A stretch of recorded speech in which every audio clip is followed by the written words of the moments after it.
EMZT Radio is brought to you by Audible. Get a free audio download and a free 30-day trial at audibletrial.com/EMZT.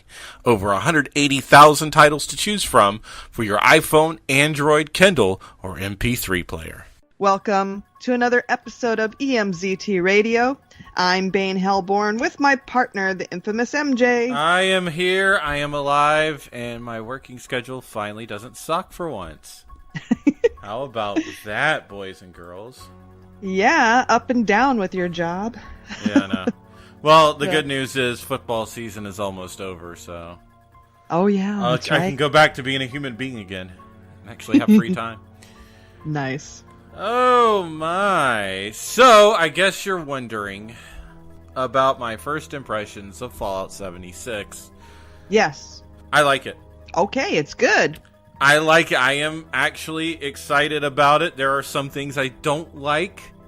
Mm-hmm. Like the proximity chat. I'm not exactly a fan of that because it was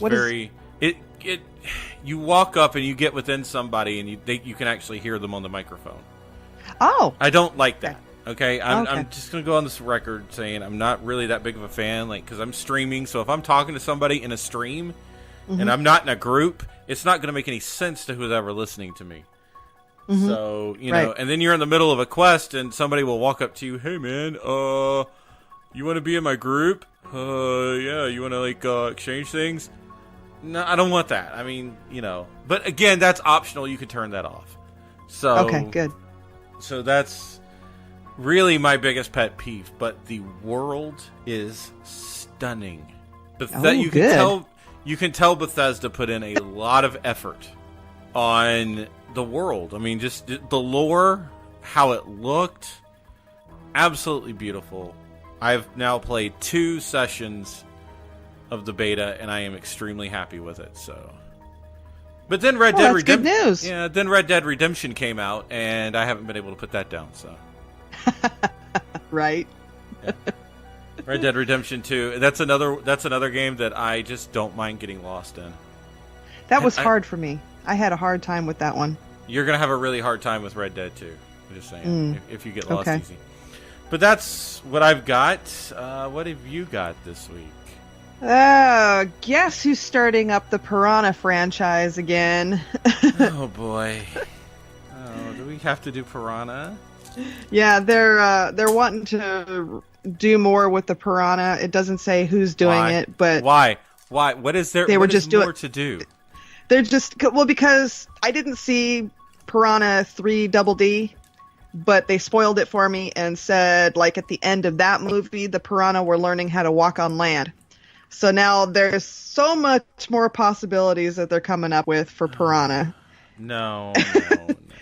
And it's just Piranha. The original Piranha came out like right after Jaws did, so they wanted to cash in on the shark movie blockbuster that Jaws was. Mm-hmm. And first Piranha was a little successful, and then the second one, which was directed by James Cameron, if nobody knew that, was kind of shitty because he was making the piranha fly because they had wings.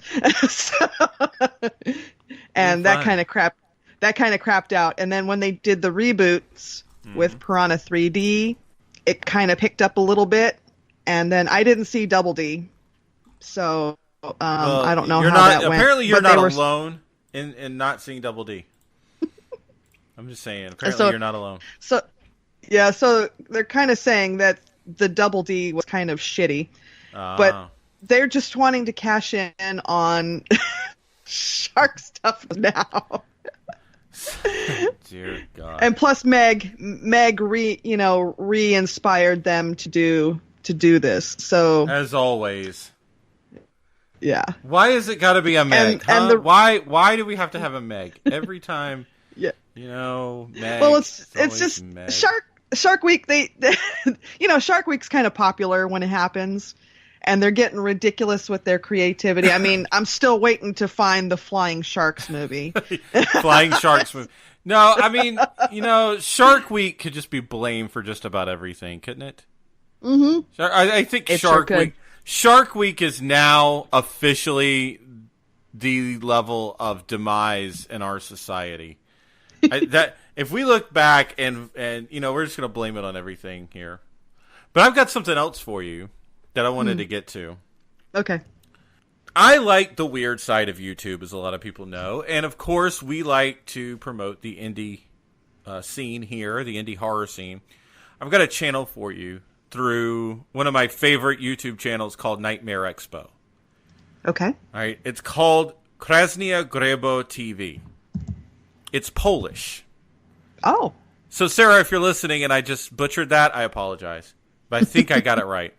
Anyways, on this channel, it's very weird. You have to see them. They're really weird thing, and I can't really describe it for you, but it's very surrealistic. It looks kind of like Dante's Inferno in a way. You kind of get the Dante's Inferno reference. Well, anyways, they're going to have a Halloween special, a Smile, what they call Smile Channel Halloween special coming up on Tuesday. So it could be interesting. Huh. So by the time this podcast comes out, you'll be able to see it. Right. Wow. So, yeah. It's very interesting, and I think everybody needs to just watch it for a little bit. There's another thing on there called Local 58 that everybody else needs to watch. I think I've brought that one up on the podcast before. Just you know what? Just go to Nightmare Expo first of all. They do absolutely outstanding stuff on their channel, so definitely check it out. We're gonna try to get you some more stuff like this in the future. So yeah, long and rambly, I know, but who cares? Did you see that Sarah is developing a new movie? That's right. Create Your Own Killer. Yep, the Patreon is out by the time you hear this podcast. So Create Your Killer, as the name implies. I don't know much about this project. No. Yes, Sarah and I do talk on occasion, but she's been kind of tight-lipped about this project. It's just they're going to do. Is it a Kickstarter or Indiegogo? They're going to do it. It's an Indiegogo, yeah. They're going to do a campaign in a few days that she will announce what this is about. But so far, the posters are pretty cool. I agree. Yeah. And it sounds interesting. Where so far we know there's 3 players, so it's almost like a video game, possibly. Yeah, we do know that. So it's going to be very interesting to see where this one goes. And knowing her mind, I'm already excited for it. Let's just yes, I'm so looking forward to that. So, anything else? I think that'll do it. We should probably get to some music, shouldn't we? Yes, we should. All right, here's more music on EMZT Radio.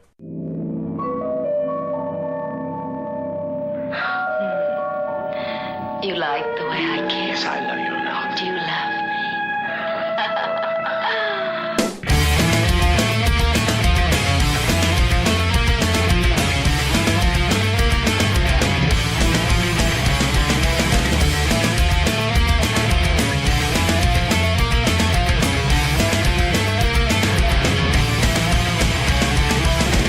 Standing in the darkness, smoking cigarettes, looking through your window, waiting and watching.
I am horror.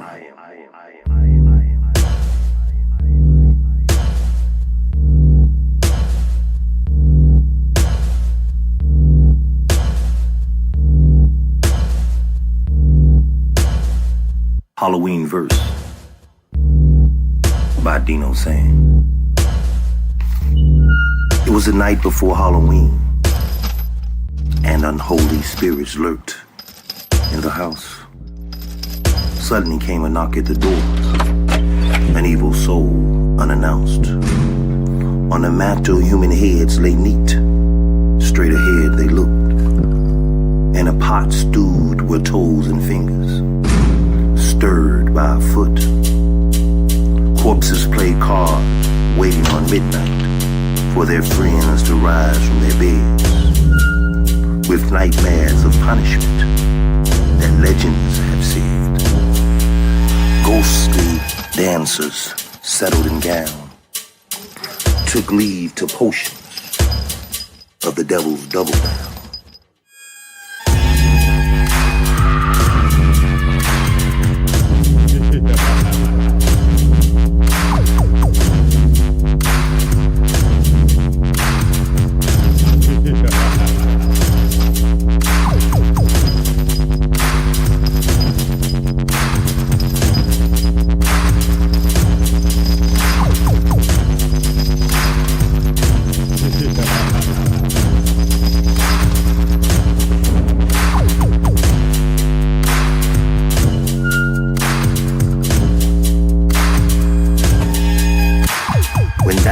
Chimney dressed in black, the damnation of Hallows Eve, carrying trapped soul in a crimson sack. On a table lay milk with fingernails and eyeball cookies prepared by the cook. And on the floor, burning, I must say, was the good book.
This horror novelist wishes you a horrific Halloween.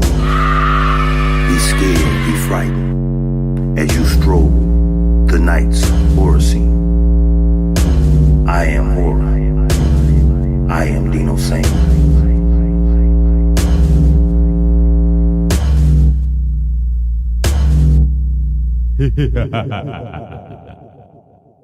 Don't mind her. She's still upset because somebody dropped a house on her sister. The show that puts the story back into history. History is all about discovering the why. And I think that in that process, it's important to never take the story out of history. Making history come alive, one episode at a time. Visit theMondayAmerican.com to get more. Dive into The Monday American. Don't worry, we'll be gentle. Hey everyone, this is Bowmine Bob from Bowling with Bobcat. You can listen to me live every Monday night at 10 p.m. Eastern at sfgradio.com, where I'm bringing you the best of the worst in cheap booze, talking bum wine, beers, 40s, malt liquor, and more. Always featuring the latest and greatest in the world of drinking and entertainment, along with some special guests. So come on down and take a ride with Bumwine Bob. If you can't be there live, you can always listen in the archives at bumwinebob.com. So sit back, relax, grab a drink, and enjoy. Cheers. Darren, we better turn around. Why? Because I've seen enough horror movies to know any weirdo wearing a mask is never friendly. EMZT Radio. Come, let your ears bleed. So, Bane, I've got a question for you. Uh-huh. Since this is our Halloween Spooktacular. Look what they did! Halloween Spooktacular! Yeah, anyways. What's the one horror icon or character from a horror movie that you've always wanted to dress up as, but you've never been able to do it because either, you know, the makeup's too complicated, or you just never had the money to do the materials, or really the time to dedicate yourself to making the costume? Yeah. Well, for the longest time, I wanted to do Freddy. But Freddy is kind of difficult, yeah. And I don't mean the shitty masks that they have out, but they had like a real makeup kit that you could put to your face. I mean, this was I know what you're talking about. This had like liquid latex in it too, didn't it? Yes, it did. It had the whole latex thing. It had the gluing spirit gum or whatever. I remember that kit. And it had also the extra paints to make it, look fresh. Oh yeah, I know. And that kit was really expensive for me at the time, so I could never get it. And it also, if you're gonna do it, you're gonna have to do it right, because nobody wants to go as a half-assed Freddy. Yeah, you can't slap shit Freddy's face. Come on.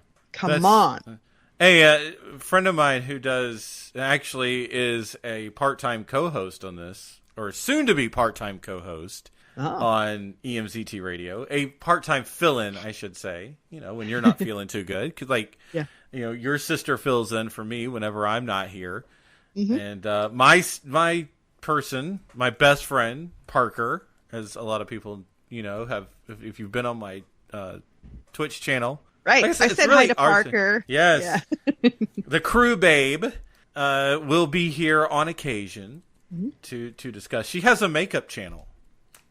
Oh, believe it or not. And so shout out to Parker for her makeup channel. It's Crew Babe 1992 on Twitch. And right now she's going through the entire Papa Emeritus trilogy. Yeah. So if this podcast is out by Tuesday, she's doing Papa 3 on Tuesday night, and Cardi C, Cardinal Copia, on Halloween night. So her Halloween special is going to be Cardinal Copia. Oh yeah, because he's got that weird face. Yeah, well, thing. And she's going to show you how to do it without a mask. Oh, the Cardi C look without the mask. Yeah, because I'm sure it could be done. It seems simple enough, but yeah, I'm not sure how to do it. Cardinal Copia is a mask, basically. Yeah. And to do that without the mask, it just takes a lot of types of shading, in my opinion, and a lot of caking too. I'm sure. And caking, yes. But she'll be on there showing us all how to do that. So check her out. And Parker, we're putting in a request right now for you to when you do your more intermediate tutorials. She's kind of doing like basic tutorials right now. When you get to your intermediates, we would kindly request you do Freddy. So for me, see, I always wanted to do Michael Myers, but I've always just I kind of shied away from it, and I'll tell you why. Because to me, doing Michael Myers is too simplistic. I've always tried to be the smart guy in the room, and I think that's probably why I avoided doing Michael Myers for so long. Is because it's like, oh, that's just too basic. All you have to do is go out and buy a William Shatner mask and a wig. That's Not really all you got to do. Well, that was my line of thinking. Yeah. For the longest time was, oh, this is it. So I might do that. I might actually do Michael Myers. I was gonna say it is a simple makeup type of job. You just need extra hands to get in places that you can't reach, like around the back of your neck. Exactly. My arc de triomphe though was Pinhead in college. I did Pinhead in college. Oh yeah, that'd be hard too. That was hardcore. But I had I had a friend at the time who could do makeup pretty well. So yeah, see, these types of makeup, you need an extra pair of hands because you just can't do it all on your own. You honestly do. You honestly need an extra pair of hands to do a lot of this. So, anyways, that's the way I see it. Tell us what you guys on Twitter. Follow us on Twitter, or you can come to our Discord channel. The links will be in the description. Tell us your costume ideas. Yeah. That you've never done that you've wanted to do. Yeah. We can help you make it happen. Definitely. So anyways, yeah. Back to some music.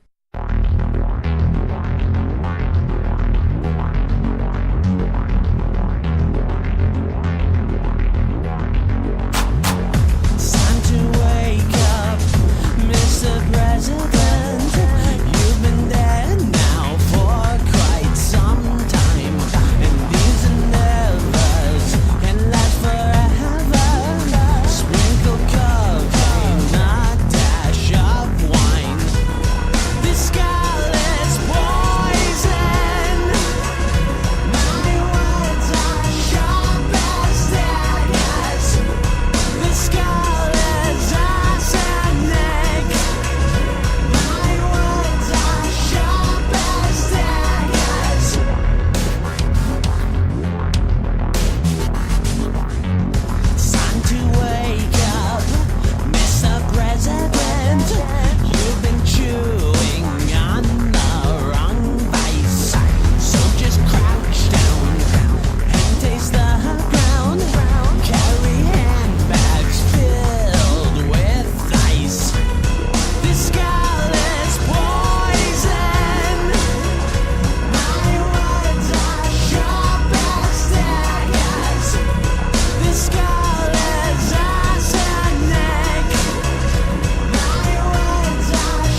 just alright.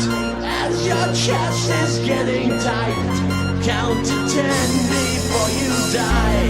As the monsters come out at night, know that something's just alright. As your chest is getting tight, count to 10 before you die.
As the monsters come out at night, know that something's just alright. As your chest is getting tight, count to 10 before you die. As the monsters come out at night, know that something's just alright.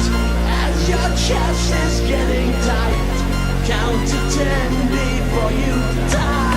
As the monsters come out at night, know that something's just alright. As your chest is getting tight, count to 10 before you die. As the monsters come out at night, know that something's just alright. As your chest is getting tight, count to 10 before you die.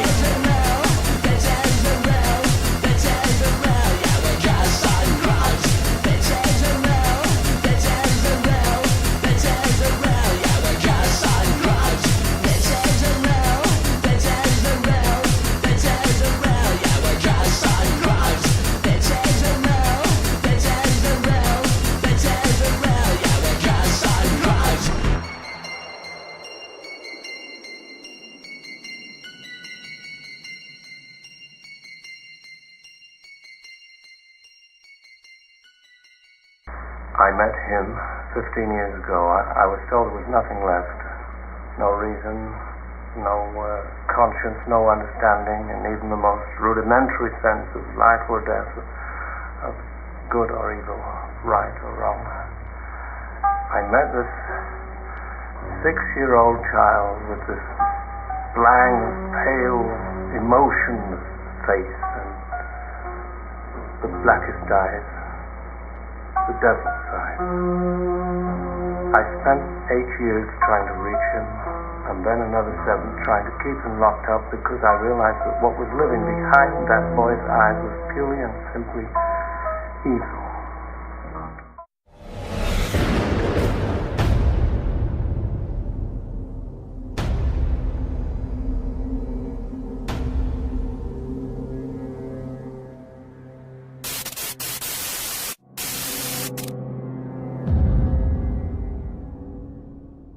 Great. We're trapped like rats in a box.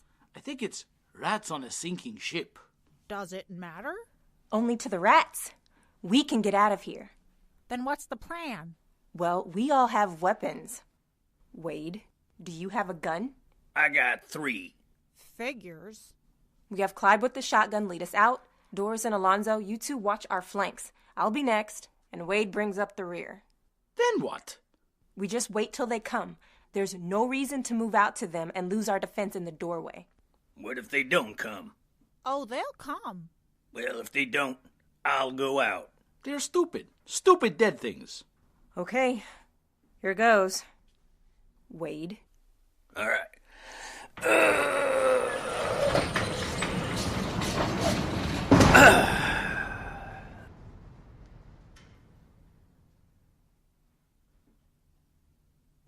Let me see. She said they'll come to us. Don't start that tone with me. What are you gonna do, hit me with one of your golf clubs? Wade, trust me on this. You really don't want to see what she can do with the 5-iron. Silencio! All of you. Here they come. Don't move out of the doorway. They can't overwhelm us if we stay here.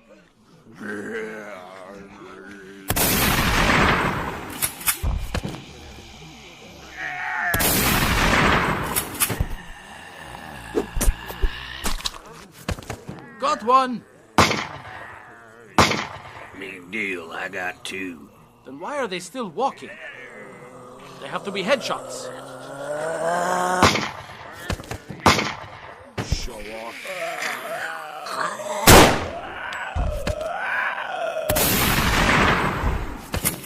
Doris, on your left. This isn't working for me. I thought you said you were good with that thing. I can't get a good swing.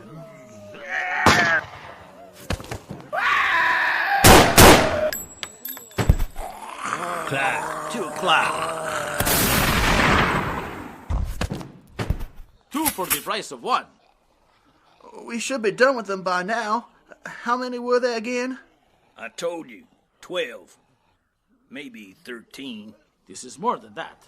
Something's up. Let's go into the room. You said to stay in the doorway. Just a couple steps. This'll give you that swinging range you wanted. Got it. A caved head in 1. I guess you did need a bigger back swing. Anyone see anything? The front door is open. And the van is gone. These things drive? Wait. We can't go back into that room. What do we do? Is there a room with a back door? A door to the outside? Yeah, sure. Go to the left. All right. We slide to the side. Keep our backs to the wall.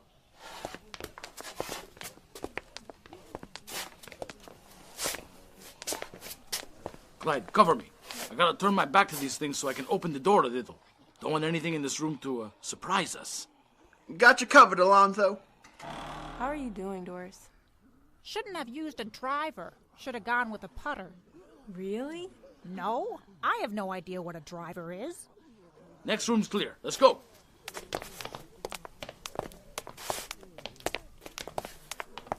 Everyone in here? Uh-huh. It's kind of cramped in here. At least this room has an exit. Wade, what the hell is going on? Who is that outside? Who opened the front door? I don't know, but I do know that we can get out of here. You see this monitor? It covers the backyard area. It's an old auto park. It's empty. Nice high fences. None of these infected dead things. So? Yeah, so? Well, there's a Humvee and a bus out there. I tricked out the bus. Solid rubber tires, bullet-resistant windows, all military grade. It's yours. Why? Well, I don't need it. Here are the keys. It's packed and ready to go. Lots of guns and supplies. Come on, it's safe. Those things would have to walk all the way around the block to find this yard. I don't believe you're just going to give this to us. What is the catch? I don't need it. I have the Hummer. Besides, I'm not going too far. I'm a member of a bunker club. Me and some buddies have one up in the hills. So we could just follow you? No. My bunker mates are true survivalists. They wouldn't take kindly to anyone following me. Even I know not to mess with survivalists. We're gonna ride this thing out and live like kings doing it. But Clyde, it's gonna be a tough time for you and these folks, so I thought I might as well give you the only advantage I can. But listen, it's important you know one fact.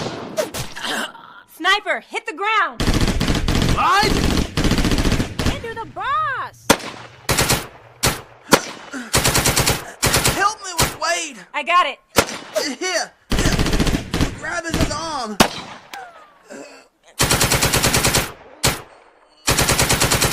I have no idea how to drive this thing.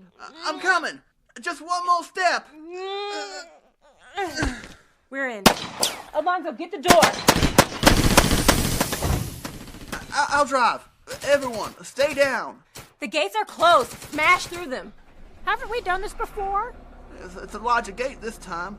Then you better get some speed up if you're gonna hit it. Hang on. Look, on the dashboard, that button. Oh, you mean the one labeled open gate? See. Good catch. Why are they firing at us? They've got to be firing at the dead things. Stay down. Drive faster. Let them deal with each other.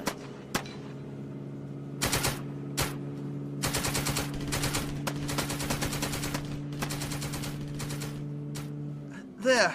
We're out of the crowd of dead things. And the guys with the guns. How's Wade doing? I'm sorry, Clyde. He didn't make it. Oh dear. All right, well, can you cover him up with something? Looks like there are some body bags under this back seat. We can put him in one of those. Thank you. I'll help you. Clyde, do you need anything? I can stay up here and spot for you. Thank you, Alonzo. I haven't seen any more gunmen, and the dead things are pretty light. Where are we going? I don't know. Maybe Becca's house or your grandmother's. Whichever's closest.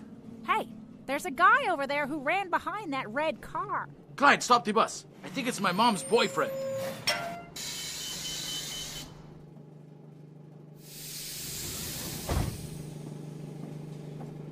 Sergio, what are you doing out here?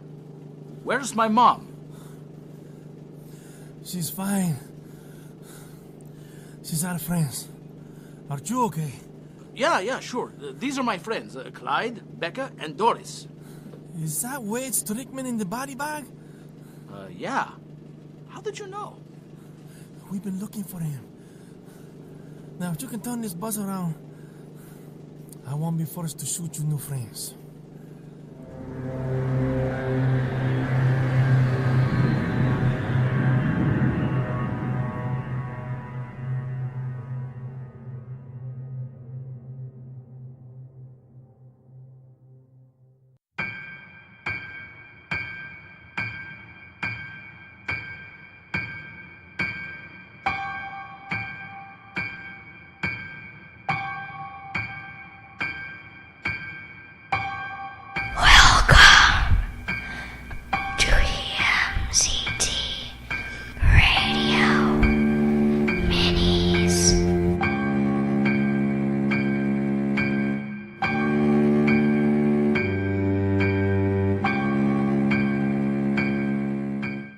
Welcome to another EMZT Radio Minis. I'm your host, Boomdome.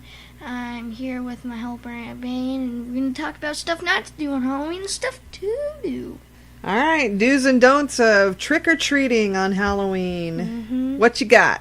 Well, you don't want to go, if you're thinking about going into the house that looks decrepit, don't do it. Unless you totally know that literally no one lives there. Including ghost killers, rats, snakes, cats, anything. You want that to be a dead ecosystem. Or you know the person who owns the house. Yeah. Okay. So, don't trick-or-treat alone. Yeah, don't go by yourself. Yeah. That's like a real safety tip, is to not go out alone, because stuff happens on Halloween because people get a little crazy. Yeah. Don't eat homemade treats made by strangers. Okay, because now, recently, the caramel candied apples getting popular again, and people are making them. Yeah. So, don't eat them before you can take them home, Yeah, and make you sure wanna there's cut nothing that stuff. there's nothing bad in them. Like, you know, someone might slip a razor blade or something in there. So don't eat homemade treats until you get them home to inspect them. Unless you see a gash in them, then you know. Or you could just take it out. I meant still don't eat them if you find a gash, because you can. They could do a double threat. They could put rat poisoning on the razor blade or the cut, but you know. Okay. All right, don't let children snack while trick or treating or before parents have had a chance to inspect the trick or treat bag. Yeah, don't eat the candy until you get it home, and then your parents can look at it and make sure it's okay to eat. Or you could just feel for, like, a sharp thing, or, you know. Well, because even if it's wrapped and it's store-bought, people can still have a chance to mess with them. Yeah. Don't use sharp swords or knives in part of a costume. Yeah, don't use real metal weapons for a costume. And this also ties in with the don't use realistic firearms, because police are out, and if they see that it really looks like a real gun, they will shoot you. Unless you're a kid. No, they will still shoot you, because they have to use their instinct on if it's a real gun or not, and most likely, sometimes it is. Why don't they just tase you? I don't know. That's kind of stupid. All right. Don't go into strangers' homes without parents. I mean, you don't have to do the parents thing. You could be like with a freaking friend that knows how to frick up some stuff. Just in general, if you don't know the person's house you're going trick-or-treating to, don't go inside, because you never know what they're going to do. Yeah. Don't get rides with strangers. Okay, that's a hitchhiking thing, but it could still happen. Yeah. Even you have to make sure that the Uber... Yeah, Uber. The Uber you paid for is really the Uber you paid for, because there's been some tales of people getting into strangers' cars that are not Uber, and then they're in big trouble and they get hurt or they're never seen again. Use reflecting tape on costumes and bags so drivers can see the children. So there are no cars on the street. Well, anyway, this goes with carry the flashlight. Carry a flashlight. If your costume is dark colored and there's no way a driver can see you, be sure to have a flashlight or some sort of light to let the cars know that you're there. Yeah. That's just a total safety tip so that nobody gets run over. Eat only factory wrapped candy. But still, you still need to take it home and get it inspected. That is true, because they could do the old fire thing for the plastic. Remove any choking hazards from trick-or-treat bags of young children, i.e. gum, peanuts, hard candy, small toys, and that's it. I don't know why. I don't. Yeah, that's where the kids have to let the parents go through the bags, their trick-or-treat bags, and make sure that there's nothing that the kids could choke on or get hurt by. Check all candy and edibles for tampering. They check for tears, pinholes, discoloration, because those are signs that someone has messed with it. Well, of course, use only non-toxic face paint and makeup. Of course, you don't want to get sick wearing toxic face paint and makeup. Wear well-fitted costumes and shoes to avoid falls. Like Boom Doom, sometimes we get him costumes that are a little bit bigger, and he keeps flopping on his feet. Except for the shoes I wear. There's something in it that hurts. Yeah. So... yes, be sure that the costumes fit nicely and comfortably. Fit comfortably, because you don't want them too fitted to where they ride up your butt crack or they're uncomfortable in some way. Consider makeup or masks with big eye holes, so you can see. Yeah.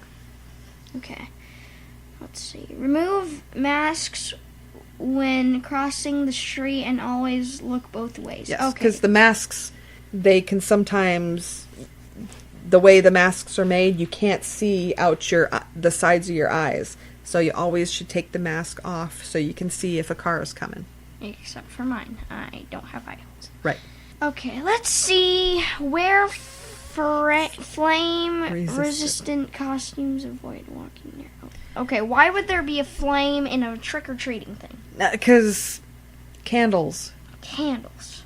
People have candles. We're in the age sometimes. of electricity.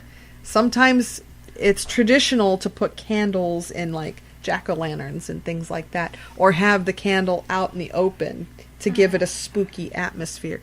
And be sure that your costume, it'll say flame resistant or flame retardant, so you don't go up in flames really easily. Yeah, okay.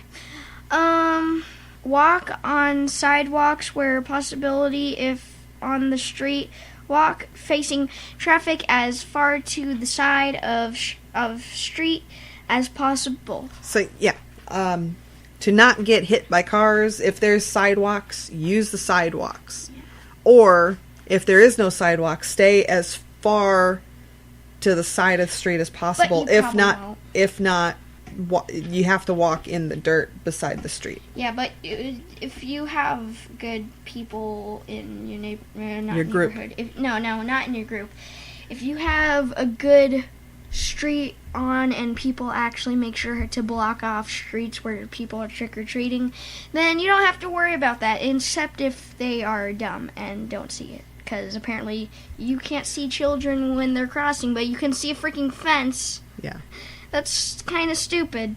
Alright. The trick-or-treat with parents or in groups of 4 or more. Yeah. It's a safety thing that somebody can't grab you. There's other people with you to scare them off. Have at least one cell phone per group. What? Yeah, if you're with a group that have an adult supervision, they should have a cell phone. Yeah. So you can they can contact your parents or other kids' parents. Yeah. So. And have fun. Trick-or-treating is all about having fun, huh, Boom Doom? Yes. I'm creepy though, so I have fun scaring people. I was scaring people with my costume actually. There was this one lady, my friend. He said, "Trick or treat, or I'm gonna steal your soul." She's like, "Well, I have no soul to give, so I don't think I need to give you candy." And with my voice changer, I said, "I'm out of this, man. You just bye." And I left him for a little while, and then he found us. Yeah. So. What else do you want to say? Is there any don'ts that we've missed? A lot. Like what? Don't go in the woods for trick-or-treating. If you do, you're an absolute idiot. Okay. Yeah. Oh, yeah, one more. If some person looks like they're a serial killer, or at least look...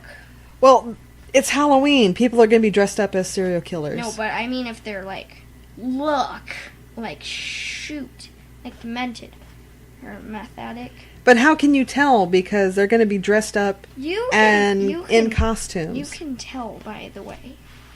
I don't know. What if they're in character? Yeah. Or put it this way: if you have a funny feeling about a person. Oh no! If the person is following someone, or following someone in a creepy way, or following you in a creepy way, or going the same way a person is, or watching someone intensely, you go to the end of the other street and you say, "Someone call 911." Yeah, you just avoid the. Yeah, you just want to avoid the person that's following you, and it's easily done if you're in a group. No. Yes. Because you'll get seen easier. No, but they're not going to grab you while you're in a group. That's true. Yeah. Anything else? Nope. Happy Halloween. No, I'm joking. Happy Halloween, people. See yas.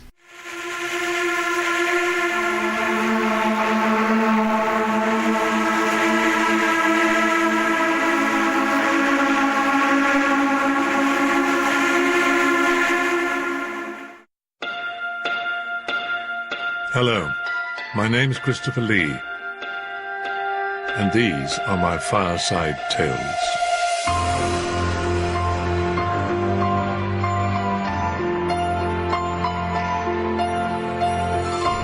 Feeling lucky? I've just the thing for you. This is The Monkey's Paw by W. W. Jacobs.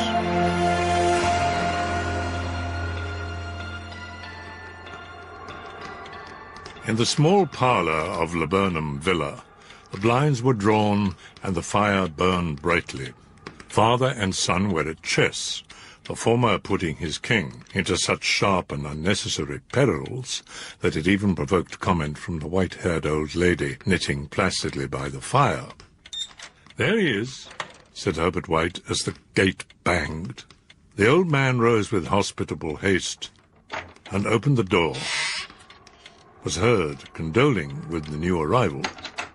A tall, burly man, beady of eye and rubicund of visage. "Sergeant Major Morris," he said, introducing him. The sergeant major shook hands, and taking the proffered seat by the fire, watched contentedly while his host got out whiskey and tumblers and stood a small copper kettle on the fire. At the third glass, his eye got brighter, and he began to talk, the little family circle regarding with eager interest this visitor from distant parts as he squared his broad shoulders and spoke of strange scenes and doughty deeds, of wars and plagues and strange peoples. 21 years of it, said Mr. White, nodding at his wife and son. When he went away, he was a slip of a youth in the warehouse. What was that you started telling me the other day about a monkey's paw or something, Morris? The visitor absent-mindedly put his empty glass to his lips and then set it down again. His host filled it for him. "Well, it's just a bit of what you might call magic, perhaps," said the sergeant major offhandedly. "To look at, it's just an ordinary little paw, dried to a mummy." He took something out of his pocket and proffered it. Mrs. White drew back, but her son, taking it, examined it curiously. "And what is special about it?" Mr. White took it from his son and placed it upon the table. "A holy man wanted to show that fate ruled people's lives, and that those who interfered with it did so to their sorrow. He put a spell on it, so that 3 men could each have 3 wishes from it." His manner was so impressive that his hearers were conscious that their light laughter jarred somewhat. "Why don't you have 3, sir?" said Herbert White cleverly. The soldier regarded him in the way that middle age is wont to regard presumptuous youth. "I have," he said quietly, and his blotchy face whitened. "And did you really have the wishes granted?" asked Mrs. White. "I did," said the sergeant major, and his glass tapped against his strong teeth. "Has anybody else wished?" "The first man had his 3 wishes, yes. I don't know what the first 2 were, but the third was for death. That's how I got the paw." He took the paw and, dangling between his front finger and thumb, suddenly threw it upon the fire. Oh, White, with a slight cry, stooped down and snatched it off. "If you've had your 3 wishes, it's no good to you now, then, Morris," said the old man at last. "Better let it burn."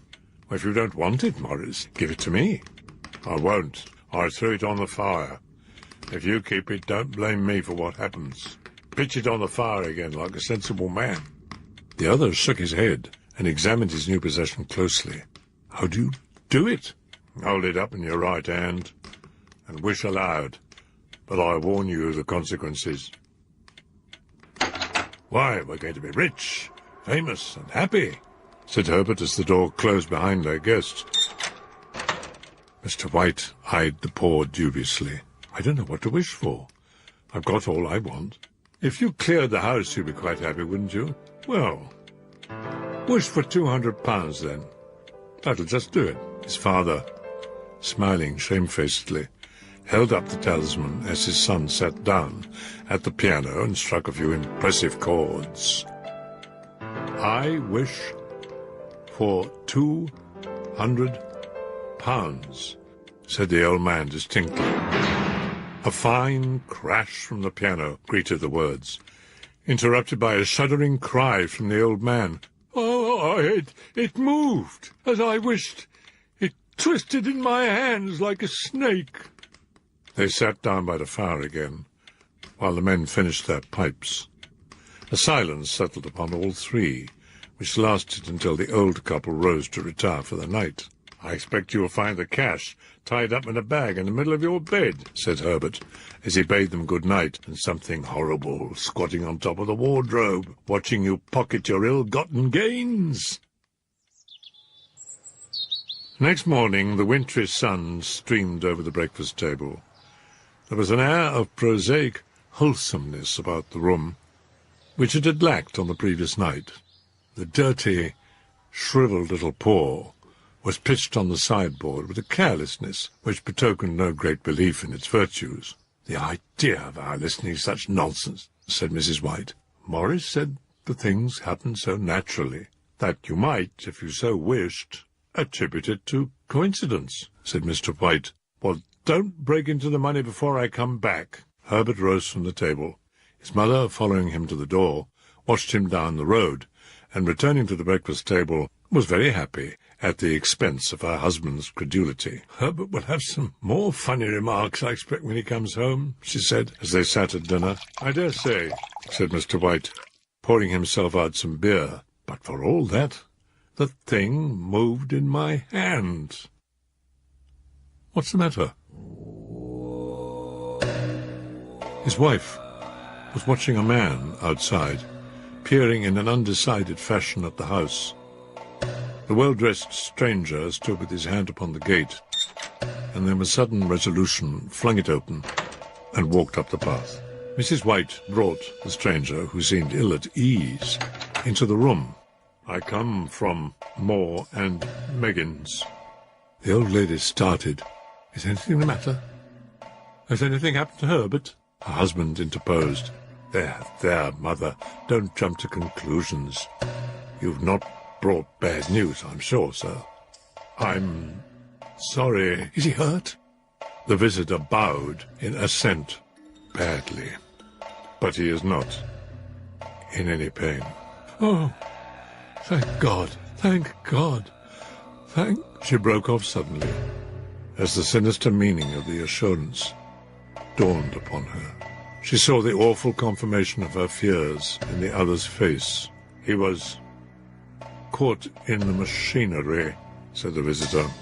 "Caught in the machinery," repeated Mr. White, dazed. The other coughed and walked slowly to the window. "The firm wished me to convey their sincere sympathy with you in your great loss. Moore and Meggins admit no liability at all, but in consideration of your son's services, they wish to present you with a certain sum as compensation." Mr. White, rising to his feet, gazed with horror at his visitor. "How much?" £200. The old man dropped, a senseless heap, to the floor. In the cemetery, 2 miles distant, the old people buried their dead and came back to a house steeped in shadow and silence. It was about a week after that the old man woke suddenly in the night. The room was in darkness, and the sound of weeping came from the window. "Come back," he said tenderly. "You will be cold." The old woman wept afresh. Her sobs died away. The bed was warm, his eyes heavy with sleep. He dozed fitfully, until a sudden wild cry from his wife awoke him with a start. "The paw! The monkey's paw!" She came stumbling across the room. "You've not destroyed it?" "It's in the parlour on the bracket." "Why?" "The wishes. We've only had one. Go down and get it, and wish our boy alive again." The man sat up in bed. He struck a match and lit the candle. "Get back to bed," he said unsteadily. "You don't know what you are saying. Go and get it, and wish." "He's been dead 10 days, and besides, I would not tell you else." I could only recognize him by his clothing. If he was too terrible for you to see then, how now? Bring him back! The old woman dragged him toward the door. He went down in the darkness and felt his way to the parlor mantelpiece. The talisman was in its place, his brow cold with sweat. His wife's face, as he entered the room, seemed to have an unnatural look upon it. He was afraid of her. "Wish!" she cried in a strong voice. "It is foolish and wicked. Wish!" He raised his hand. "I wish my son alive again." The talisman fell to the floor. He sank, trembling, into a chair, as the old woman with burning eyes walked to the window and raised the blind. He sat until he was chilled. The candle end burnt below the rim of the candlestick until with a flicker it expired. The old man crept back to bed, and a minute or two afterward the old woman came silently beside him. Both lay silently listening to the ticking of the clock. A stair creaked. The darkness was oppressive. Screwing up his courage, the husband took the box of matches and, striking one, went downstairs for a candle. At the foot of the stairs, the match went out. He stood, motionless, until the knock was repeated. Then he turned and fled swiftly back to his room. "What's that?" cried the old woman, starting up. "A rat," said the old man in shaking tones. "It's Herbert!" She ran to the door, but her husband, catching her by the arm, held her tightly. "It's my boy! Let go! I must open the door!" "For God's sake, don't!" The old woman broke free and ran from the room. Her husband called after her appealingly as she hurried downstairs. He heard the chain rattle back. Then the old woman's voice, strained and panting. The bolt! Come down! I can't reach it!" But her husband was on his knees, groping on the floor in search of the paw. If he could only find it before the thing outside got in.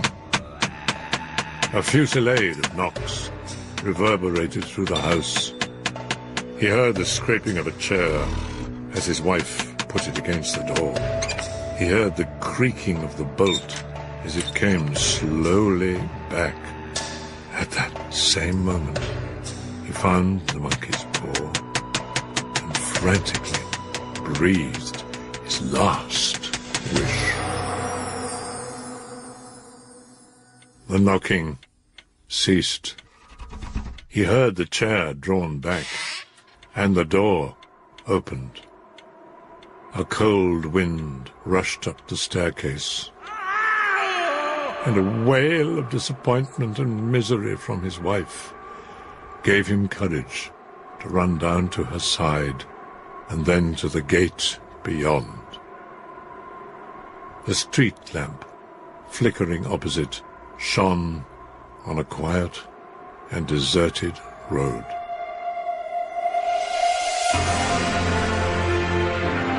These fireside tales are abridged by Tamsin Collison, with music by Chris O'Shaughnessy and produced by Frank Sterling.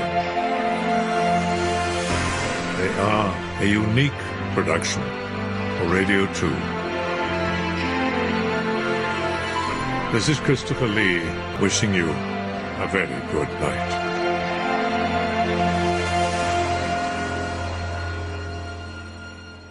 Now, it is time to play. You're listening to EMZT Radio. As we finish up the Halloween season here, I thought I would bring up a whole bunch of lost horror films we might also talk about a director that a lot of people wouldn't put their minds to horror when they think about him.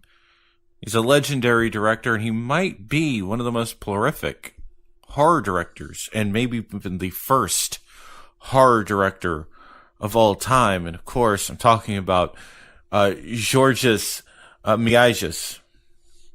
Now, everybody remembers him for A Trip to the Moon, which is probably the most memorable silent film of all time. But if you go back to the 1890s, Méliès really did do a lot of films. A lot of them were documentary films, but he did a couple of horror films as well. You know, you could look at a lot of his titles, and some of them, of course, obviously in French. The Bewitched Inn is one of the first ones he did.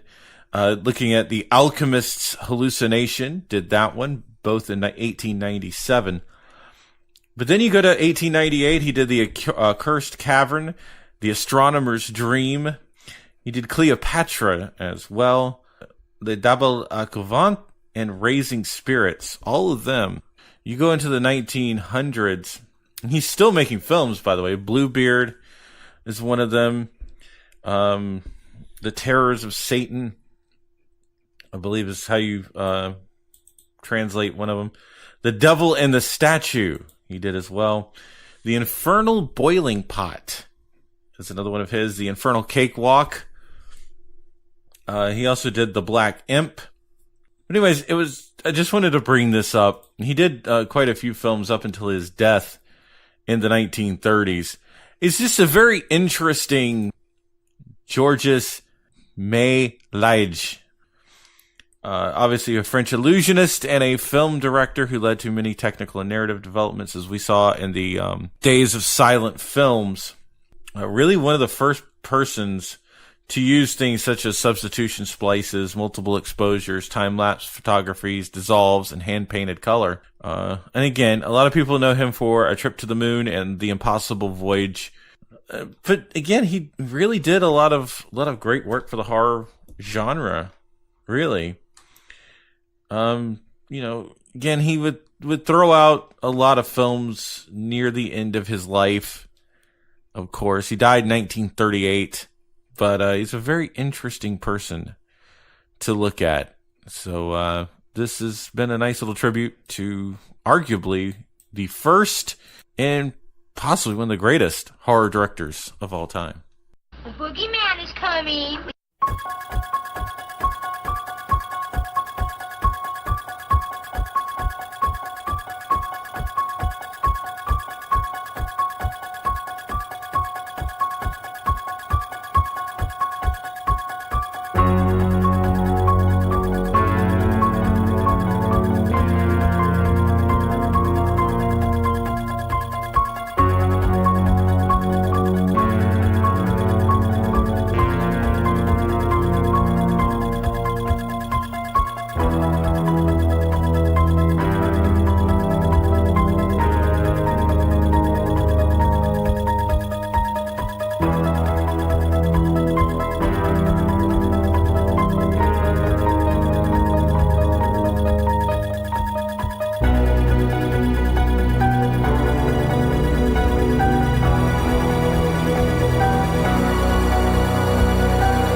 Today's podcast is brought to you by Audible. Get a free audiobook download and 30-day free trial at www.audibletrial.com/EMZT. Over 180,000 titles to choose from for your iPhone, Android, Kindle, or MP3 player. From iHorror.com, Miskatonic Institute of Horror Studies is a true school for screams. Horror has often been associated with the arcane, curiosity for knowledge of beyond that mortals cannot even comprehend. And right now there is an organization for all those educational desires, the Miskatonic Institute of Horror Studies. Per their website, miskatonicinstitute.com, this non-profit organization was founded by Kayla Janice in March 2010 in Canada, but has since grown to recurring events in London, New York, and most recently, Los Angeles.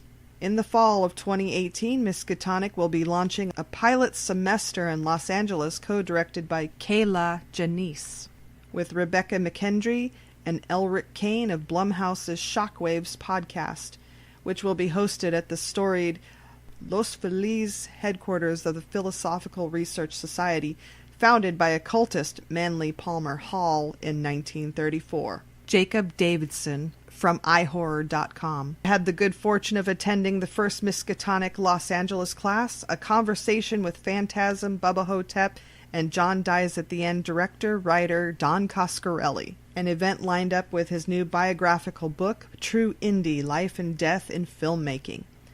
The event held at a lecture hall in the Philosophical Research Society building, which coincidentally is where Jacob took a semester in yoga. A sizable crowd attended to hear the life and career path of one of the masters of horror, straight from the man himself. Introduction from Rebecca McKendry and Elric Kane, as well as Philosophical Research Society School President Dr. Greg Salyer, giving a brief history on the premises. Jackal's screenwriter and Dead Right horror trivia co-host Jared Rivet took to the stage as the night's moderator before being joined by Don Coscarelli. It was a fascinating conversation and presentation from one of independent horror's most treasured heroes. Starting from his roots in Long Beach and his numerous struggles trying to get his first feature film, Jim the World's Greatest, off the ground to further career difficulties throughout. But all the way, Don persisted and made numerous friends like Reggie Bannister and Angus Scrim, and still managed for the most part to make the kinds of projects he wanted. Going into more recent movies like John Dies at the End and the finale to his beloved franchise, Phantasm Ravager. Though the event was 3 hours long, with a 10-minute intermission in the middle, the night slipped past as they hung on every word to the very end, eventually ending the night to a roar of applause and a book signing of True Indie afterward. And for more information, do check out miskatonicinstitute.com. And you are listening to EMZT Radio. The suffering. The sweet suffering. The theatre of cruelty. I work in IT, and I travel a lot for business. I find myself in weird places. One time I was on a train in the middle of Massachusetts, somewhere near Springfield, although it didn't feel like I was near anywhere, when it stopped at some random station. No announcement. We waited, and then everyone started to grumble and got off. Those old local trains are strange like that. And we didn't ask, just figured the next one would take us on to Springfield. But I felt hungry. It was late at night, and I'd been travelling all day. It was one of those very old, pokey New England towns. Bulham, I think it was called. Winding streets, colonial houses, and big shaggy trees. I walked, seeing nothing but houses. Then I noticed a sign that said Royal Dinner Theatre. That was funny. You almost never saw that anymore. The sign didn't say anything else, and the building looked kind of run down, but you feel safe in small towns. It never occurred to me there could be anything wrong. I went inside. Somehow, I don't remember the first seconds after I went in, only walking around, slowly realising what was going on. It was a dark room. There were long tables like buffets, with big plates of pepperoni pizzas, whole fried chickens, mashed potatoes, comfort food. Waiters wandered around quietly, refilling the trays. There were customers too, but I didn't pay them much attention. It only surprised me the place could be so busy late at night in such a small town. It felt bigger on the outside than it looked on the outside too. See, there were these big dioramas set around the room. They'd be dark. Then a voice, a man or a woman's, would read this short bad poem in this fake British accent. So the first one I remember, a woman said, "I find myself in a temper foul, feeling fit to scream and howl. Few things do her Royal Highness less pleased than stumbling over a hive of bees." Then another voice said, "Behold the Queen."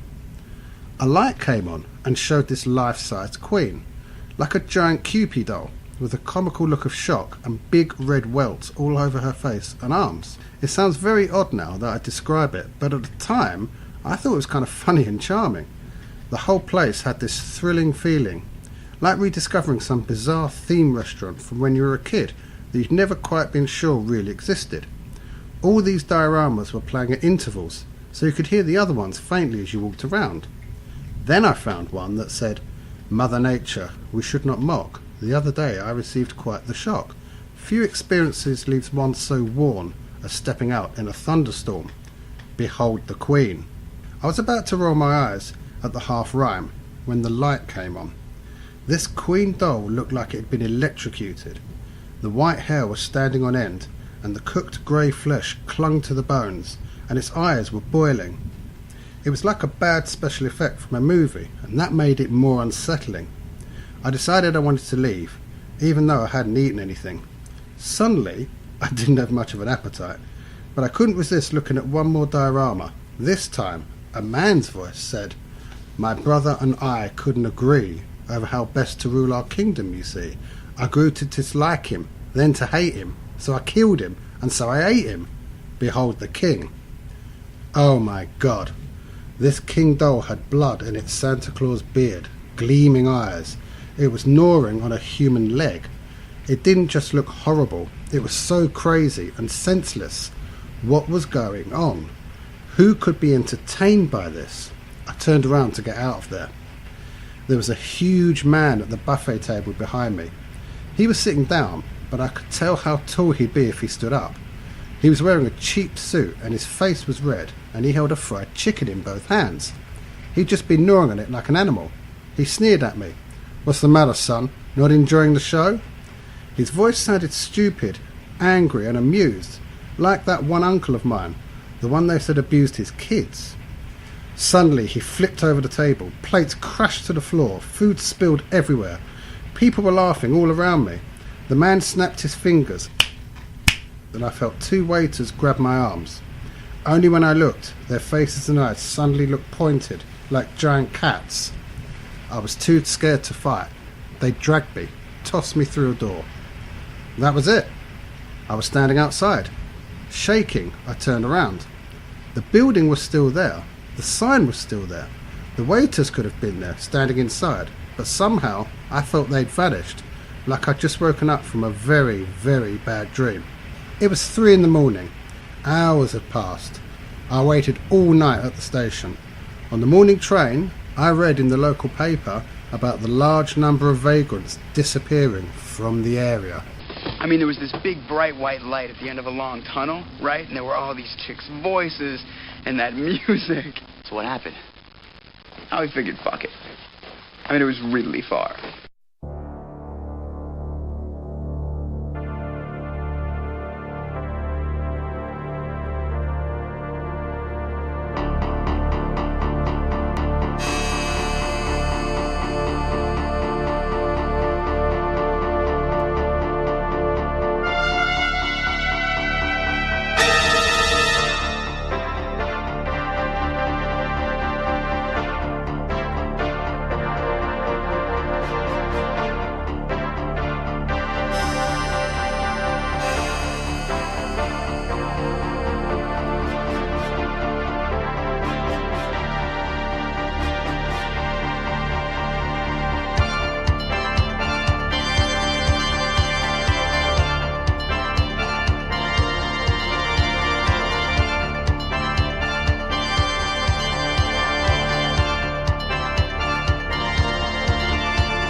Keep calm and don't go swimming. Don't have sex. Don't smoke. Don't drink. Don't go out. Don't split up.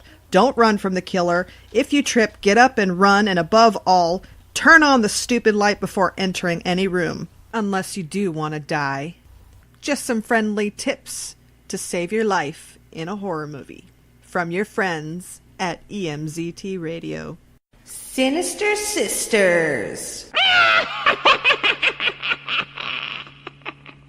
Welcome to another Sinister Sisters. I'm Bane Hellborn with my sister, Scorpio Girl. And a tribute to Halloween. Well, we're going to do a little backstory on the whole Halloween thing that we love so much. Yeah, but this is just, it's so encompassing. It's so big because it's worldwide. Worldwide. Everybody has their own traditions. Yeah, but we're going to stick to the original story. Yeah. And then add a little twist. Twist. What a twist. So, okay. Halloween originally came from the Celts. Of course. In the land of Ireland. In the land of Paganville. As far back as 5 BC. So that's a really old holiday. Well, I mean, they were pagans back then, so they believed in so many. Well, they were worshiping all types of deities. Plus, they were spiritual, so this was definitely spiritually based. Yeah. Before the Christians came in and ruined it. Yeah. So they believed that the spirits rose from the dead and mingled with the living on Halloween because on some cosmic level it is believed to be the realms of the living and the dead. The veil is the thinnest that the dead can come through and walk among us. So the Celts left food at their doors to encourage good spirits and wore masks to scare off the bad ones and also to blend in so the bad ones don't curse them, harass them, kill them. But it was also a Celtic festival of Samhain when people would light bonfires and wear costumes, of course, to ward off the ghosts. And in the 8th century, Pope Gregory III designated November 1st as a time to honor all saints. Yes, in fact, Halloween means All Hallows Eve, which is the eve of Hallows Day, which Hallows means a holy person. Mm-hmm. So Halloween is the night before the saints. Right, right. So, and also what it was this day marked the end of summer and the harvest and the beginning of the dark, cold winter, a time of year that was often associated with human death. Yes. So the Celts believed that on the night before the new year, the boundary between the worlds of the living and the dead became blurred. So on the night of October 31st, they celebrated Samhain, when it was believed, of course, that these ghosts can roam the earth. Only for one day. Only for one night. But in addition to causing trouble and damaging crops, Celts thought that the presence of the outwardly spirits made it easier for the druids or the Celtic priests to make predictions about the future. Mm-hmm. And for people entirely dependent on the volatile natural world, these prophecies were an important source of comfort and direction during the long, dark winter. And so to commemorate the event, Druids built huge sacred bonfires where the people gathered to burn crops and animals as sacrifices to the Celtic deities. And during the celebration, the Celts wore costumes, typically consisting of animal heads and skins. And when the celebration was over, they relit their hearth fires, which they had extinguished earlier that evening from the sacred bonfire to help protect them during the coming winter. And the festival lasted 3 days. It was a 3-day event. 3-day weekend! Mm-hmm. Yeah. Now it was a build-up to honor the saints on November 1st, mm-hmm. to pay tribute to all the good gods, I guess. And that's also the Roman Catholic. Thank you to the church. They took our holiday and used it for one of their own, twisted it for their ways. Well, that's because by 43 AD, the Roman Empire had conquered the majority of Celtic territory. And in the course of the 400 years that they ruled the Celtic lands, 2 festivals of Roman origins were combined with the traditional Celtic celebrations of Samhain. The first was Feralia, a day in late October, where the Romans traditionally commemorated the passing of the dead.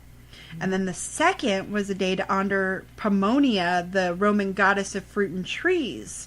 And the symbol of Pomona is the apple, and they believe the incorporation of this celebration into Samhain probably explains the tradition of bobbing for apples. Witches were also a legend that was started on All Hallows Eve. A priest was walking by on a country road when on the hill he saw the bonfires burning. He saw people dancing around the fire in costumes with shafts and torches in their hands. And as the full moon as a backdrop to the fires, they appeared to be flying in the air. So this freaked out the priest, and he ran to the village to tell them witches were flying and evil was afoot. So this is where people got the myth of witches on broomsticks flying during Halloween. Oh, all because of illusions. It was just an optical illusion. Yeah. Those crazy people back then. Yeah. It doesn't sound too crazy because we have shit like that happening to this day. Yeah, everybody sees something different. That's funny, perception. Right? Perception is always different for everybody. It could be good, it could be bad. Mostly it's bad because people just go there. Right? But with Halloween, originating in the UK area, when Halloween came to America, the celebration of Halloween was extremely limited in colonial New England because of the rigid Protestant belief system there. Thank you, Church. So Halloween was much more common in Maryland and the southern colonies. Mm-hmm. And as the belief and custom of different European ethnic groups as well as the American Indians meshed, a distinctly American version of Halloween began to emerge. The first celebrations included play parties, public events held to celebrate the harvest where neighbors would share stories of the dead, tell each other's fortunes, dance, and sing. Colonial Halloween festivals also featured the telling of ghost stories and mischief-making of all kinds. And by the middle of the 19th century, annual autumn festivals were common, but Halloween was not yet celebrated everywhere in the country. In the second half of the 19th century, America was flooded with new immigrants, and these new immigrants, especially the millions of Irish fleeing the Irish potato famine, helped to popularize the celebration of Halloween nationally. So that's where we get in America, is because of the good old potato famine. As part of the Samhain celebration, the Celts would bring home an ember from the communal bonfire at the end of the night. They carry these embers in hollowed-out turnips. This is their original jack-o'-lanterns, creating a lantern resembling the modern-day jack-o'-lantern. This is carried on in Ireland and Scotland through the 18th century.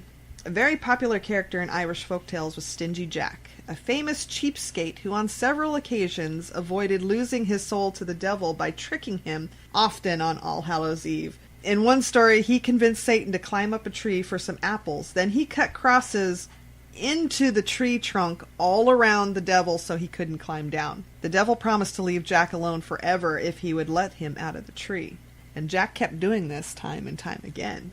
When Jack eventually died, he was turned away from heaven due to his life of sin, but in keeping with their agreement, the devil wouldn't take Jack either. He was cursed to travel forever as a spirit in limbo. As Jack left the gates of hell, the devil threw him a hot ember to light the way in the dark. Jack placed the ember in a hollowed-out turnip and wandered off into the world. So this is where jack-o'-lanterns came to be. Because you take an ember from the ceremonial bonfire to light your way home. Yep. I have in my facts where he was leading you away from home. Well, because Jack was a mischievous boy. So he wasn't leading you home, he was leading you away. Well, no, this is where other people took it to lead them home from the bonfire. Now, in the old days, they didn't have candies. They were given baked goods. Like they would make, it's popular on All Souls Day to make soul cakes, which were just little round cakes, like a little bigger than a cupcake. And they would have like jelly toppings. Children would go door to door begging for the cakes. And this is where we got them to say trick or treat. Trick or treat, give me something good to eat, was back in ancient times. Yeah. Or back then they also were like reciting verse to earn their treats. Zeus's Orosaurus is how they say trick or treat in German, and it literally translates to sweet or sour. Our dad was a boy in the 40s and 50s in Germany, and he doesn't remember what they said, but he says that he said trick or treat. Now apparently Zeus's Orosaurus is a different dialect than what he spoke, and it's been a while since he spoke German, so he couldn't tell me how to say trick or treat where he's from. But he said that when he was a boy, they made their own costumes. They would put face paint on, like funny mustaches and whatnot, and have hats. And he was living in a farming community, so they would make their own costumes out of what they could find on the farm. He says that they would take a stick and tie a burlap sack to it. They would go to the houses, up to the kitchen windows, because they opened up. I think they opened out, and they would knock on the window and say trick or treat. And the people in the houses would put the treats in the bag, and then the kids would pull back on the stick and go to the next house. Now, they didn't have candy, like wrapped candy back then. They made baked goods. And I think this was their version of a soul cake. He said they would be given little cakes with a round hole in it, but the hole didn't go all the way through because they would have some sweets, some sort of sweetness in the middle of this hole. Now, he said it looked a lot like a donut, but a little bit smaller. And then they would also get fruits and nuts for treats. So he did this when he was a little boy in the late 40s and the early 50s. This is how they would trick or treat. And because where they were out in the countryside, so they had to walk to the farms, and the farms were not close together. It'd be like a couple of miles away from each other. But when he was telling me all about it, it sounded like he was remembering some really fun times during Halloween. I have a thing. If they were going to give out types of stuff like that, they could have given out sugar, honey. Well, according to what I found, the distribution of soul cakes was encouraged by the church as a way to replace the ancient practice of leaving food and wine for roaming spirits. The practice which was getting spirits. Right? It's an altar. The practice which was referring to as going a souling was eventually taken up by children who would visit the houses in their neighborhood and be given ale, food, and money. Yes. With this All Souls Day giving out souls cake, this was primarily done during the festivities. Poor citizens would beg for food, and families would be given them the soul cakes in return for their promise to pray for the family's dead relatives. Yes. This is all in their way of trying to honor the dead and not piss them off and not get jumped by them. So. Right. I bet if they made a first verse, I bet it was trick or treat, give me money and something good to eat. This is interesting. Back then, they also had Halloween matchmaking. Oh, yeah. One of the Halloween traditions and beliefs that have all been forgotten. The Halloween matchmaking is one of them, because many of these obsolete rituals focused on the future instead of the past and living instead of the dead. In particular, many had to do with helping young women identify their future husbands and reassuring them that they would someday, with luck, by next Halloween, be married. Mm-hmm. And so in the 18th century Ireland, a matchmaking cook might bury a ring in her mashed potatoes on Halloween night, hoping to bring true love to the diner who found it. In Scotland, fortune tellers recommended that an eligible young woman name a hazelnut for each of her suitors and then toss the nuts into the fireplace. The nut that burned to ashes rather than popping or exploding, this represented the girl's future husband. Oh, wait, hold on. Real quick question. If, so they would write a name on a nut, throw it in a fire, and whoever survived was going to be their future husband? No, if the hazelnut burned to ash instead of popping and exploding, that was her future husband. Oh, so they have to die. Okay. Another tale had it that if a young woman ate a sugary concoction made of walnuts, hazelnuts, and nutmeg before bed on Halloween night, she would dream about her future husband. So, roofie? Stop. Another one was young women tossed apple peels over their shoulders, hoping that the peels would fall on the floor in the shape of their future husband's initials. Other rituals were much more competitive. At some Halloween parties, the first guest to find a burr on a chestnut would be the first to marry. At others, the first successful apple bobber would be the first down the aisle. Oh. Of course, whether we're asking for romantic advice or trying to avoid 7 years of bad luck, each one of these Halloween superstition relies on the goodwill of the very same spirit whose presence the early Celts felt so keenly. I have a quick question. So, nothing about curses or love. I'm having a question about, is there any about going to die? Like if they're the last in something? No, because this was all about honoring the dead already. Yes. So it wasn't about those, when are you going to die next? It was all about honoring the dead and hoping they didn't fuck with you. Yeah. Halloween facts. Spooky and sometimes not spooky facts about Halloween. Yay. Because the 1978 Halloween movie was on such a tight budget, they had to use the cheapest mask they could find for the character Michael Myers, which turned out to be a William Shatner Star Trek mask. Shatner initially didn't know the mask was in his likeness, but when he found out years later, he said he was honored. Wow. The first jack-o'-lanterns were actually made of turnips. If you don't know that turnip juice is actually pretty good for you, but kids in Russia, I think it's trash.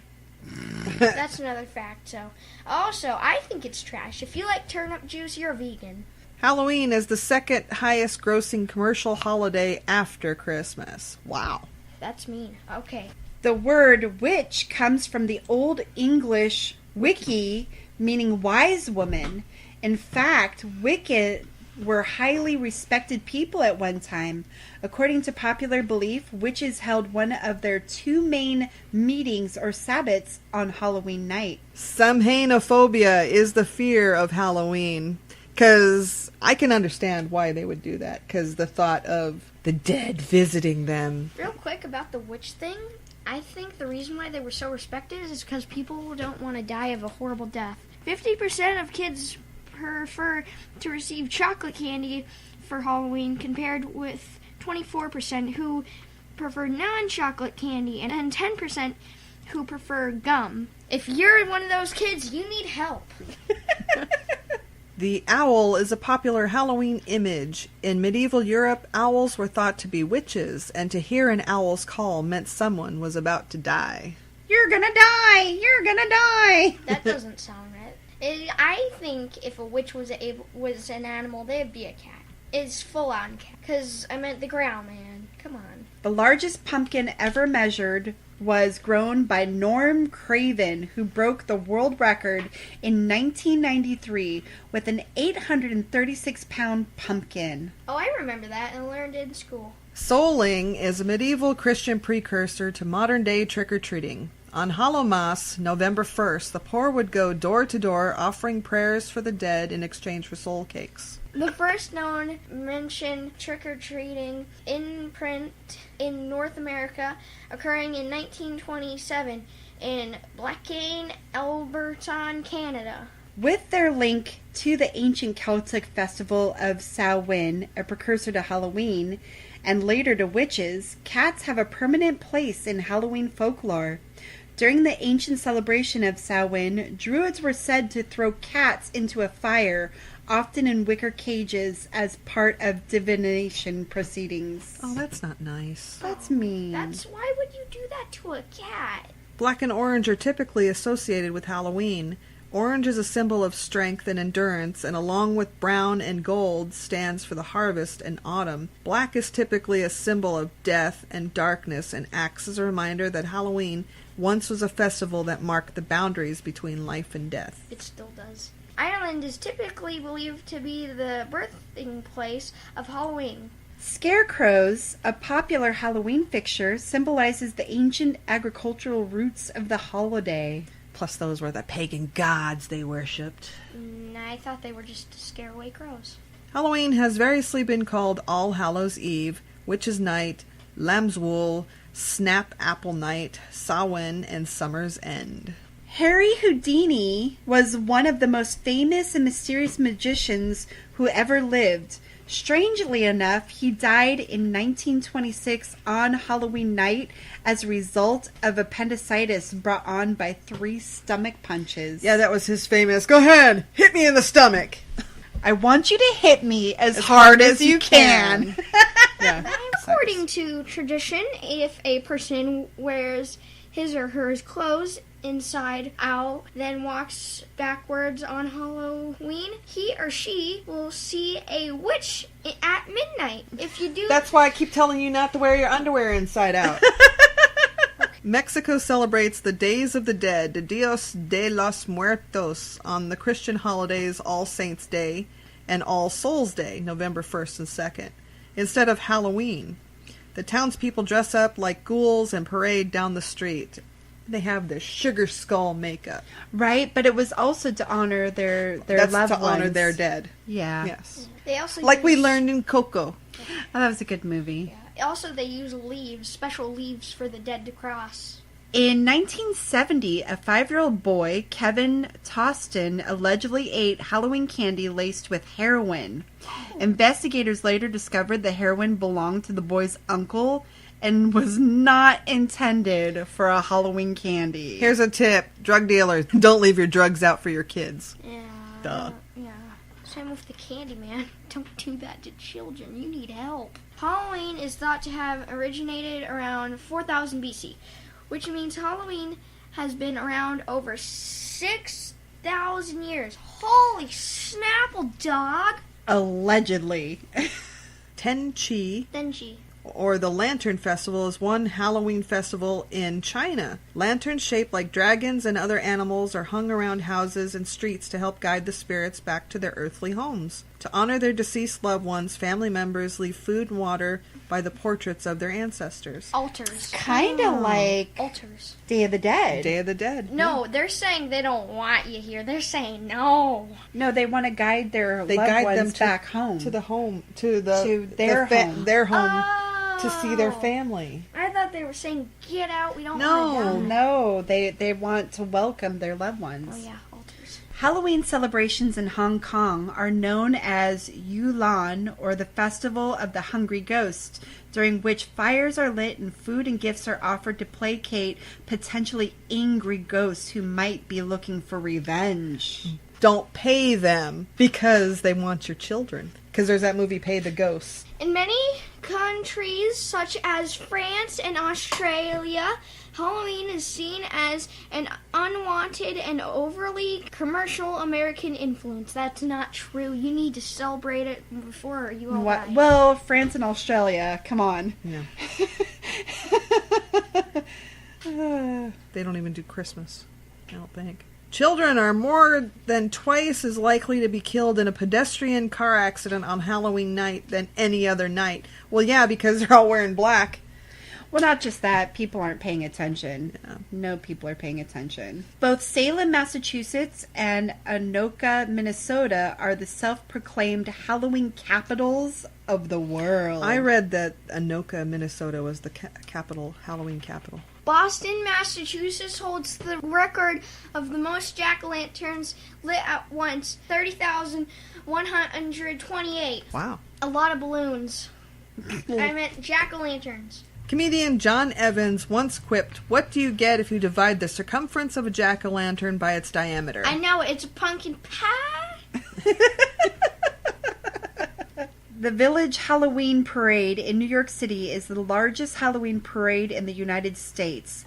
The parade includes 50,000 participants and draws over 2 million spectators. And for all its history and origins, it is not really an evil holiday. It's just good, clean fun. So dress up in your costumes, buy that candy, carve that pumpkin, decorate that house. And don't put razor blades in your candy. Don't be a lonely, sad adult. And you're never too old to Halloween. You're not. Get involved. Come on. Yeah. It's primarily, we're giving you the permission of one night of the year to be the freak that you are and get away with it. Yeah. And it's okay.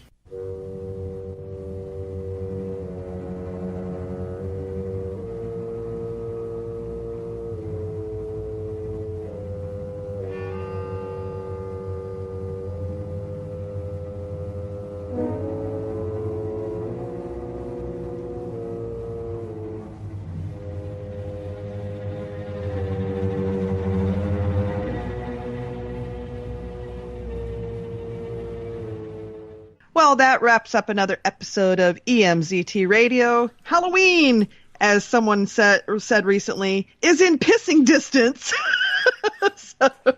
In the words of my favorite former soccer manager, we are officially in squeaky bum time when it comes to Halloween. So yes, we are now officially in squeaky bum time. As of this recording on October 28th. Hey, speaking of Halloween, last week they set records.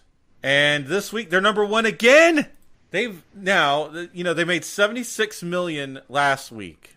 Halloween. Uh-huh. The new Halloween. Right. So they made $76.2 million. Now they're down 58% this weekend. That's just a paltry, $32 million. Yeah. Oh, by the way, they're still number one. Yes, they are. Yes. Just to let everybody know. Yes. So a 10-day total now of $126 million, making it officially the third highest grossing Blumhouse release ever. What do you know the budget that they used? I don't know the budget for this thing. Because if the budget was way less than that, then they've scored hella profit. I'm sure they did. I mean, I couldn't see even the new Halloween, its budget really being that ginormous. I mean, I think they've made a profit on this. For Jamie Lee, because she's, she costs some bucks to work with. Yeah, but I mean, like, overall, I mean, I don't think she cost $100 million. Well, hopefully not. Well, I don't think any actor should cost $100 million, but that's just me. Yeah. October now, the calendar gross for the month of October is $736 million. Jeez. That is just a little bit. It's going to be on pace to be the highest grossing October in movie history when Monday rolls around.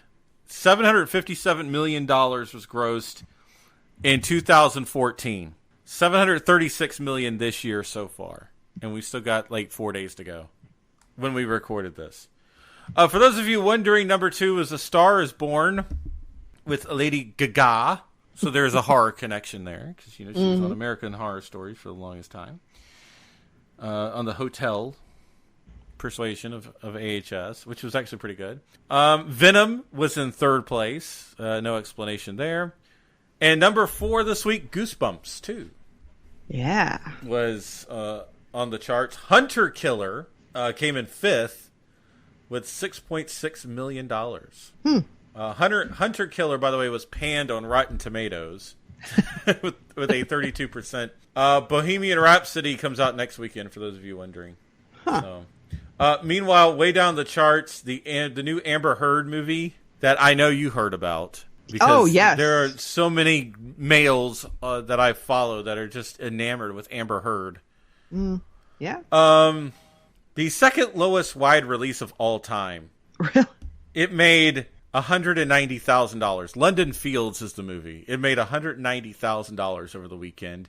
That averages out, since it was on 613 screens, that averages out to be $262 per screen. Oh, no. Yes. No. Oh, I just found the numbers for Halloween 2018. Uh-huh. Their budget was $10 million. So they've only made, 90-something million in profit. So Blumhouse has got another hit on their hand. So I'm guessing we're going to be redoing Halloween 2 and Halloween 3 and Halloween H2O. There's already talk of a sequel to this. There's already talk. So we're going to get like a Halloween H4O in about 10 years? Yeah. Now, this is what my sister and I were talking about, was Michael Myers. Do you know that he is technically 61 years old? Yes. So, nice try, Rob Zombie. How much longer can he do this? Yeah, nice try, Rob Zombie. Yeah. Good Lord. Yeah. So, I mean, did you see the meme? Have you seen the meme where it shows Michael Myers with a walker, but he's still holding the knife as he's holding the walker? Could you imagine if you had to play the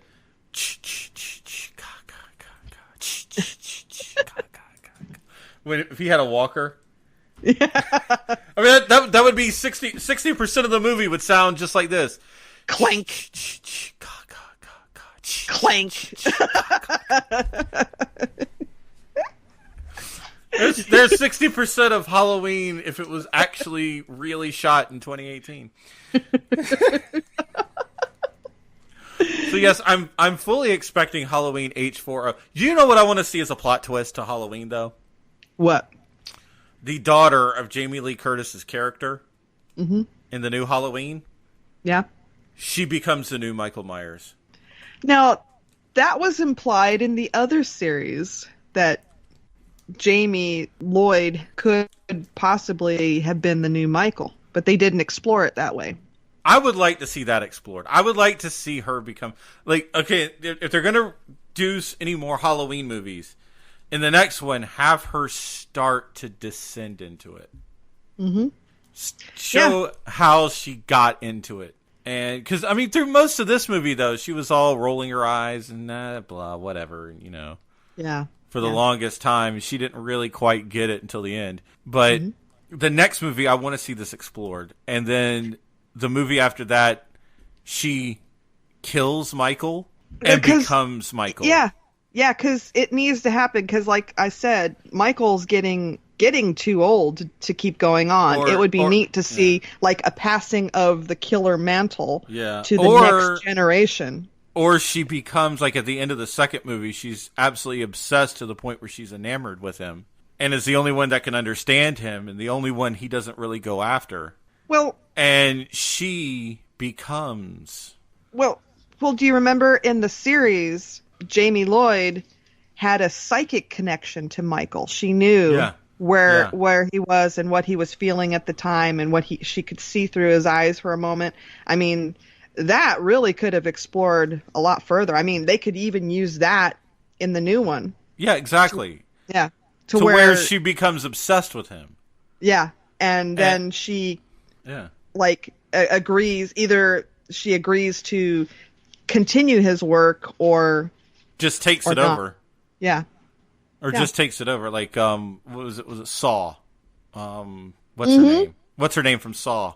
Amanda. Yeah. I don't know why Amanda just escaped my mind there for a minute. But yeah, when Amanda took over for Jigsaw, I'd have loved to, something like that. But then she really didn't get to because she got too cocky too. Yeah. That was... But you know what, though? Jigsaw shows everybody's weaknesses, and Amanda's weakness was always being too prideful. Yes. Even as his assistant, she was just too prideful. So. She was. So and that got her in the end. So. Yep. Yeah, but I'd like to see that needs to happen in the Halloween if they're going to go this way because Michael's getting too old. He can't go on much longer. So there you go. We have written H4O. Yes. There you go. H40. Just give us some minor credits. Maybe throw money at our podcast. Thank you very much. Yes, exactly. Cookie jar. All right. That's all we ask. That's all we ask. All right, we should probably get out of here, shouldn't we? Because Yeah, we've done enough damage, and it's our Halloween show. Halloween Spooktacular. Ah, he did it again. Halloween Spooktacular. I get it. Oh, that's a knee slapper. So everyone, be safe when you're out Halloweening. And stay out of my way. Okay? Do not park on the... No, I have this problem every year. Yeah. Because for some weird reason, there's always a remote on Halloween night. Yeah. And I live near a really well-to-do neighborhood. Mm-hmm. I'm probably quarter of a mile from a really well-to-do neighborhood. I mean, really well-to-do. Wow. And so obviously, you know that all the kids in town go down there because they're not getting the fun-size bars on that neighborhood. Right. Full size, baby. So the parents will park their cars like around the subdivision because there's like an entrance into the subdivision that's maybe a quarter of a mile. Mm-hmm. And you'll see cars parked all along the side, and then they'll make the turn, and it's one of the busiest streets in town. But they're all parked on the side, and it never fails. I always get behind at least one accident that's caused because either A, a parent has slammed on their brakes to pull in, or B, some numbskull doesn't pull in far enough and makes the cars on one side of the road have to swerve. Oh, jeez. So... Just, you know what? Just stay the hell out of my way. That's all I ask. Yeah. And don't come to my house either. We don't have candy. We do, but I eat it all. And that's how it goes. And that's how it goes. So yeah, go to your local Halloween stores, gear up, candy up, and yes, get the full size bars, please. And then go out on November 1st and get you some really cheap candy. Yeah, because it's like 80% off then. I'm serious when I say this. I generally, outside of the milk chocolate, that's usually when I buy all of my candy for the next year. Mm-hmm. Is November 1st because it's on sale. Oh, yeah. Yeah, that's what we do. So, yeah, there you go. Yeah. So, happy Halloween, everybody. Fruity Tooty, Fruit and Booty. And stay tuned for another episode of EMZT Radio. Toaster! The boogeyman is coming.